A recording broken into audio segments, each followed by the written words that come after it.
नमस्कार, मैं हूं फरहान। आप देख रहे हैं नेक्स्ट 9 न्यूज नेशन। राष्ट्रपति के चुनाव करीब आ गए हैं। अब दोनों ही पार्टियां यह तय करने में लगी हैं आखिर राष्ट्रपति का उम्मीदवार बनाया किसे जाए। भारतीय जनता पार्टी ने अभी कोई नाम तय नहीं किया है, लेकिन कांग्रेस की तरफ से या जितने भी कम्युनिस्ट पार्टीज थी या सीधे तौर पर यूं कहें विपक्षी दलों की तरफ से शरद पवार का नाम सामने लाया जा रहा था। शरद पवार को राष्ट्रपति के उम्मीदवार के रूप में खड़ा किया जा रहा था, लेकिन शरद पवार ने मना कर दिया कि भाई मैं तो राष्ट्रपति के उम्मीदवार के रूप में खड़ा नहीं होऊंगा।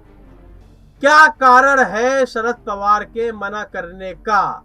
यह बड़ा सवाल है।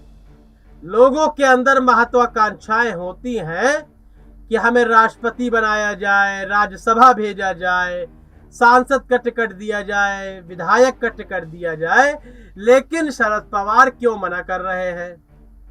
ऐसे ही बिहार से भी नाम आ रहा था सामने, नीतीश कुमार का, वह भी कटते हुए नजर आ रहे हैं। तो दोनों की समस्या एक ही है, बल्कि शरद पवार के सामने एक समस्या ज्यादा है। लेकिन एक ऐसी समस्या है जो नीतीश कुमार और शरद पवार के बीच में कॉमन है। शरद पवार शायद इसलिए नहीं आ रहे हैं, इसलिए उम्मीदवार नहीं बन रहे हैं राष्ट्रपति का कि उन्हें लगता है कि हम हार जाएंगे और बाद में यह ना हो कि शरद पवार राष्ट्रपति पद का चुनाव हार गए। इसलिए कहीं ना कहीं वह कटते हुए नजर आ रहे हैं और उन्होंने साफ तौर पर मना कर दिया है। अब जो दूसरा कारण है वह नीतीश कुमार और शरद पवार दोनों का एक ही कारण है, कॉमन है।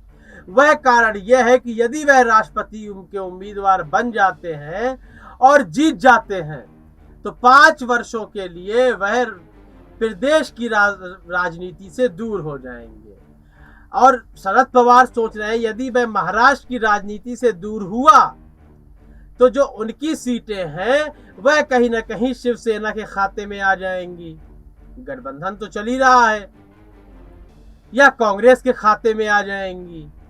कहीं महाराष्ट्र की राजनीति से 5 साल दूर रहने के कारण उनका वर्चस्व खत्म ना हो जाए, महाराष्ट्र की राजनीति में वह पिछड़ ना जाए।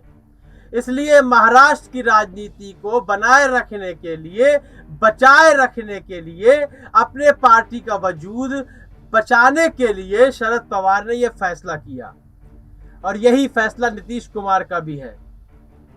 इसीलिए वे राष्ट्रपति के उम्मीदवार के रूप में सामने नहीं आना चाहते, कहीं बिहार की राजनीति में उनका वर्चस्व न खत्म हो जाए।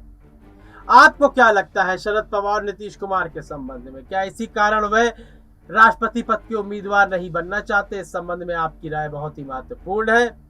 अपनी राय देना बिल्कुल भी ना भूलें। कार्यक्रम को लाइक करें, ज्यादा से ज्यादा शेयर करें और चैनल को सब्सक्राइब अवश्य कर दें। तब तक के लिए इजाजत दीजिए। धन्यवाद।